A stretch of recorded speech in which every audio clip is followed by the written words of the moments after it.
أيها المسلمون نصركم الله أطيعوا الله وأطيعوا الرسول ودوموا على أمره واجتنبوا عن نهيه فإن لكم فيه خير الدارين. حضرات کرام، خطبہ مسنونہ کے بعد قرآن عظیم کا جو حصہ تلاوت کیا، اس میں اللہ تبارک و تعالی ارشاد فرما رہا ہے کہ جو لوگ اللہ کے علاوہ دوسروں کو اپنا مددگار سمجھتے ہیں، ان کی مثال مکڑی کی طرح ہے کہ مکڑی اپنا ایک جالا بن کر تیار کرتی ہے، کتنی محنت کرتی ہے، لیکن سب سے زیادہ کمزور مکان مکڑی کا جالا ہوتا ہے۔ کاش لوگ اس بات کو جانیں۔ اللہ تبارک و تعالی اپنے بندوں کو یہ خبردار فرما رہا ہے کہ اے میرے بندو، تم جتنی محنت، جتنی کوشش دنیا کے عہدے داروں کی خوشامد میں لگا رہے ہو، ان کی حمایت میں اپنے اوقات صرف کر رہے ہو، اگر تم اتنی کوشش اپنے مولا کو راضی کرنے میں لگا لو تو دین اور دنیا کا کوئی کام ایسا نہیں ہوگا جو بن نہیں پائے گا۔ اور یہ تو اپنے مطلب کے لیے لوگوں کو پیچھے لگاتے ہیں، جب تک اپنا مطلب نکلتا رہے گا کچھ نہ کچھ ٹکڑا ڈالتے رہیں گے، جب مطلب ختم ہوگا تو ٹکڑا بھی بند ہو جائے گا۔ لیکن جو اللہ کو اپنا بنا لیتے ہیں، اس کی حکومت ہمیشہ رہنے والی ہے، اس کے خزانے ہمیشہ بھرے ہوئے ہیں، دن و رات تقسیم کرے تو اس کے خزانوں میں کوئی کمی نہیں آتی۔ اور یہ دنیا والے کسی کو کیا دے دیں گے؟ ان کے پاس جو کچھ ہے اس کی ایک حد ہے، اور جو اللہ کے پاس ہے اس کی کوئی حد نہیں ہے۔ اگر اللہ کسی کو نوازنے پہ آئے تو نہ جانے اسے کیا سے کیا بنا دے، اور یہ دنیا والے نوازے تو کیا نواز سکتے ہیں۔ شیخ سعدی رحمت اللہ علیہ فرماتے ہیں، گر وزیر از خدا بترسیدے ہم چنی کز ملک ملک بودے۔ یہ وزیر جتنا دن رات بادشاہ کی خوشامد میں لگا رہتا ہے اور اپنا عہدہ چھننے کا ڈر اور خوف رکھتا ہے اور بادشاہ کی پکڑ کا ڈر رکھتا ہے، اگر اتنا ڈر یہ اللہ کا اپنے دل میں پیدا کر لے تو فرشتہ بن جائے، کیونکہ سب سے زیادہ خطرہ بادشاہ سے وزیر کو ہوتا ہے، ہر وقت کا آمنا سامنا ہوتا ہے۔ اور کہتے ہیں حاکم کی اگاڑی سے اور گھوڑے کی پچھاڑی سے ہمیشہ ڈرتے رہنا چاہیے۔ حاکم کے سامنے ہے ہر وقت، سب سے پہلے غصہ آئے گا تو وزیر کے اوپر آئے گا۔ اللہ جل شانہ وعظم نوالہ اس مبارک آیت میں یہی خبردار فرما رہا ہے کہ دیکھو، جب مکڑی اپنا جالا بنتی ہے تو اپنے جسم کی قوت باہر نکالتی ہے، وہ لعاب سے اپنا جال بنانے کے لیے پھر کتنی محنت کرتی ہے، کبھی ادھر سے ادھر کو جاتی ہے، کبھی ادھر سے ادھر کو آتی ہے، اپنی طاقت، ہمت اور وسعت کے مطابق دوڑ لگاتے لگاتے لگاتے لگاتے کتنا شاندار جالا بن کے تیار کرتی ہے۔ لیکن گھر والا جب صفائی کرنے کے لیے کھڑا ہوتا ہے تو ایک جھاڑو کا ہلکا سا کنارہ مارتا ہے اور جالا نیچے آ جاتا ہے۔ لہذا اللہ کے علاوہ دوسروں کو اپنا مددگار سمجھنے والے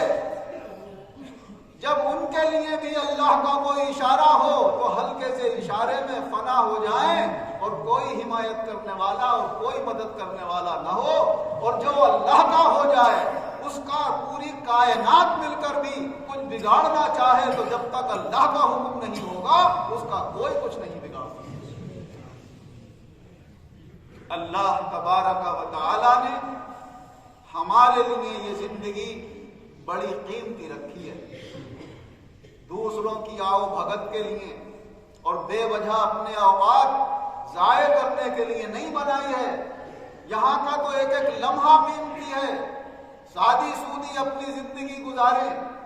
اپنے بیوی بچوں کے لیے جو بھی جائز اور حلال راستہ اختیار کرتے ہوں وہ اختیار کریں، اور اللہ کے دیے ہوئے پر راضی رہ کر زیادہ سے زیادہ اپنا وقت اللہ کی یاد میں صرف کریں۔ بندے کا سبحان اللہ کہنا، الحمدللہ کہنا، اللہ اکبر کہنا، نمازیں، روزہ، زکوٰۃ، یہ اس کی زندگی کے بڑے قیمتی سامان ہیں۔ آج ان کی وہ قدر نہیں کر رہا ہے، لیکن ان کی قدر آخرت میں آئے گی۔ حضور نبی اکرم صلی اللہ علیہ وسلم ارشاد فرماتے ہیں کہ جب بندہ آخرت میں ان نیکیوں کا ثواب اپنی آنکھوں سے دیکھے گا تو کہے گا اے مولا میں نے کیوں اپنا وقت ادھر ادھر لگایا، بس اتنا سا ثواب میں حاصل کر پایا، میں نے اپنی پوری زندگی تیری یاد میں لگا دی ہوتی۔ حضور صلی اللہ علیہ وسلم فرماتے ہیں کہ وہ شخص کہ جو پیدا ہونے سے لے کر مرتے دم تک بھی ہر وقت سجدے میں پڑا ہوگا، وہ بھی یہ افسوس کر رہا ہوگا ہائے اتنی زندگی میں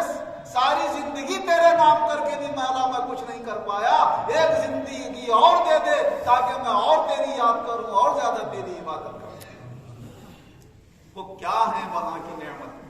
کیا ہے وہاں کے اجر و ثواب؟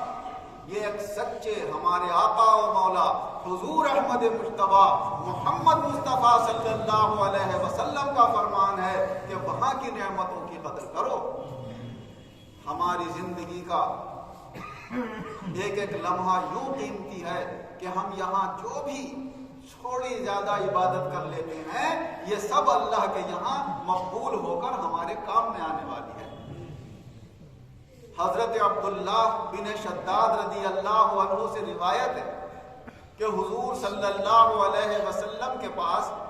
3 لوگ اسلام قبول کرنے کے لیے حاضر ہوئے، تینوں دائرہ اسلام میں داخل ہو گئے۔ حضور صلی اللہ علیہ وسلم نے فرمایا اپنے صحابہ سے جو وہاں تشریف فرما تھے، بھائی یہ اپنا گھر بار چھوڑ کر آ گئے ہیں، اب ان کے پاس کچھ نہیں ہے، تم میں سے کوئی ہے جو ان کی کفالت کر لے اور ان کی ذمہ داری لے لے؟ حضرت ابو طلحہ رضی اللہ عنہ کھڑے ہوئے عرض کرنے لگے یا رسول اللہ یہ تینوں مجھے عنایت فرما دیجئے، جو کچھ ہوگا میں ان کی خدمت کرتا رہوں۔ اپنے گھر لے گئے، کھلاتے پلاتے رہے، پہننے اوڑھنے کا سامان دیتے رہے۔ ایک شخص ان میں سے اسلامی فوج کے ساتھ جنگ میں چلا گیا، وہاں شہید ہو گیا۔ پھر دوسرا 1 ہفتے کے بعد وہ بھی کسی جنگ میں گیا، وہ بھی شہید ہو گیا۔ اتفاق سے تیسرا 1-2 ہفتے کے بعد کسی بیماری کی وجہ سے اس کا انتقال ہو گیا۔ حضرت ابو طلحہ رضی اللہ عنہ نے خواب میں دیکھا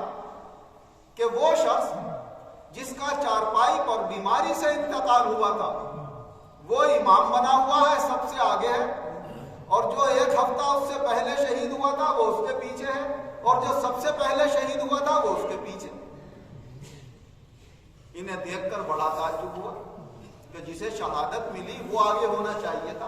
اور جو اپنی چارپائی پر مرا اسے پیچھے ہونا چاہیے تھا، یہاں تو معاملہ الٹا نظر آ رہا۔ صبح کو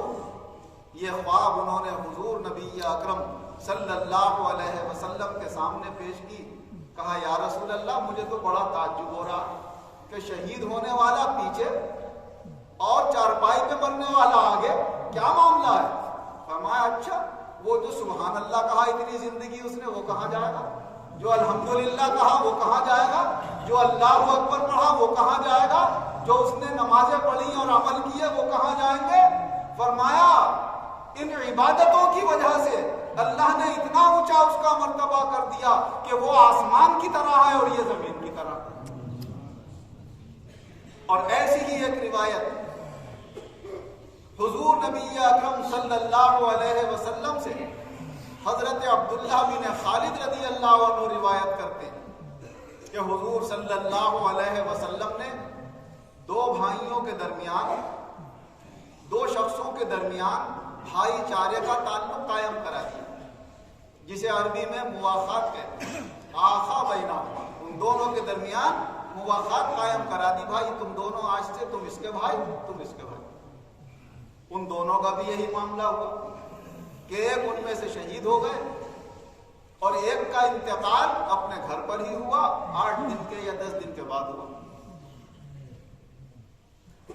حضور نبی اکرم صلی اللہ علیہ وسلم نے جب ان کی نماز جنازہ پڑھائی، جن کا بعد میں انتقال ہوا تھا گھر پر، تو اپنے صحابہ سے معلوم کیا کہ بتاؤ تم نے ان کے لیے کیا دعا کی؟ حضور کو بتانا تھا، سمجھانا تھا، اس لیے پوچھا۔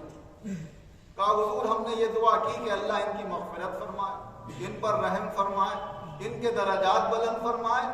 اور ان کو اپنے شہید ہونے والے بھائی سے ملا دے۔ تو حضور صلی اللہ علیہ وسلم نے فرمایا بھائی ملا کیوں دے؟ انہوں نے جو نمازیں پڑھی ہیں 8 دن تک، روزے رکھے ہیں اور نیک عمل کیے ہیں، اس کی وجہ سے تو یہ بہت آگے نکل گئے، وہ ان کے پیچھے ہے، یہ ان کے پیچھے تھوڑی ہے جو ان سے جا کر مل جائے۔ فرمایا ان کے بارے میں بھی حضور صلی اللہ علیہ وسلم نے یہی فرمایا کہ ان دونوں کے درمیان اب اتنا مرتبے کا فاصلہ ہے جیسے آسمان کا زمین سے فاصلہ۔ ان دونوں حدیثوں سے ہمیں یہ سبق حاصل کرنا چاہیے کہ ہماری زندگی کا یہ ایک ایک لمحہ کتنا قیمتی ہے۔ اگر اللہ تبارک و تعالی نماز روزے کی توفیق عطا فرما دے اور زیادہ سے زیادہ اپنے ذکر اور اپنی یاد کی توفیق عطا فرما دے تو ہماری زبان سے نکلنے والا کوئی بھی پاکیزہ کلمہ بیکار نہیں جاتا، کوئی کلمہ مغفرت کا ذریعہ بن جاتا ہے، کوئی اللہ کی رحمت و برکت کا ذریعہ بن جاتا ہے، کوئی درجات کی بلندی کا ذریعہ بن جاتا ہے۔ حضرت ابو بکرہ رضی اللہ عنہ سے روایت ہے کہ حضور صلی اللہ علیہ وسلم نے ارشاد فرمایا، جب آپ سے پوچھا گیا یا رسول اللہ کون سا انسان زیادہ اچھا ہوتا ہے، تو حضور صلی اللہ علیہ وسلم نے فرمایا جس کی عمر لمبی ہو اور اعمال اچھے ہو۔ یا رسول اللہ سب سے برا آدمی کون ہوتا ہے؟ کہا جس کی عمر لمبی ہو اور اعمال خراب ہو، کیونکہ جس کی عمر لمبی ہوگی اچھے اعمال کے ساتھ اتنی ہی نیکیاں زیادہ ہوگی، اور جس کی لمبی زندگی برے اعمال کے ساتھ ہوگی اتنے ہی زیادہ اس کے گناہ ہوں گے۔ تو زیادہ نیکیوں والا زیادہ اچھا، زیادہ گناہوں والا زیادہ برا۔ یہ سب حدیثیں ہماری زندگی کی ہمیں قیمت بتا رہی ہیں کہ تم اپنی اس زندگی کو بیکار مت جانو۔ جب یہ سانس نکل جائے گی اور قبر میں اگر اللہ کی یاد کی توفیق بھی مل گئی تو وہاں کی نیکیاں نامہ اعمال میں نہیں لکھی جاتی ہیں، بس صرف اللہ کی یاد کے لیے، اپنے روح کے مزے اور لذت کے لیے آپ عبادت کرو گے، اس عبادت کا اللہ کے یہاں ثواب نہیں ملتا، اور جو اس ظاہری حیات کے اندر اعمال کیے جاتے ہیں ان کا اللہ تبارک و تعالی ہر بات کا ثواب عطا فرماتا ہے۔ فَمَن يَعْمَلْ مِثْقَالَ ذَرَّةٍ خَيْرًا يَرَهُ وَمَن يَعْمَلْ مِثْقَالَ ذَرَّةٍ شَرًّا يَرَهُ۔ ذرہ برابر بھی نیکی کی ہوگی تو وہاں پر اپنی آنکھوں سے دیکھ لو، ذرہ برابر بھی برائی کی ہوگی تو وہاں پر اپنی آنکھوں سے دیکھ لو گے۔ یہاں کی زندگی کا ایک ایک لمحہ بڑا قیمتی ہے، ہم ادھر ادھر اوقات اپنے ضائع نہ کریں، بیکار کی باتیں جہاں بیٹھ کر ہو رہی ہوں وہاں زیادہ اپنا وقت صرف نہ کریں، بلکہ کوشش یہ کریں جب ہمارے پاس اپنی ذمہ داریوں کو پورا کرنے کے بعد وقت ملے تو مسجد میں آ کر بیٹھ جائیں، کسی اللہ والے کے مزار پر جا کر بیٹھ جائیں، ایسی جگہ سے بچیں جہاں پر لوگ ہمیں باتوں میں لگائیں گے اور ہمارا وقت خرچ کریں گے۔ جہاں تک ہو سکے تنہائی اختیار کر کے اپنے مولا کو یاد کریں اور پھر دیکھیں کہ اللہ آخرت میں اس کا کیا اجر عطا فرماتا ہے۔ اللہ تعالیٰ یہ مجھے بھی توفیق دے، آپ کو بھی اور تمام مسلمانوں کو اور اپنے بندے بندیوں کو توفیق عطا فرمائے۔ آمین۔ بارک اللہ لنا ولکم۔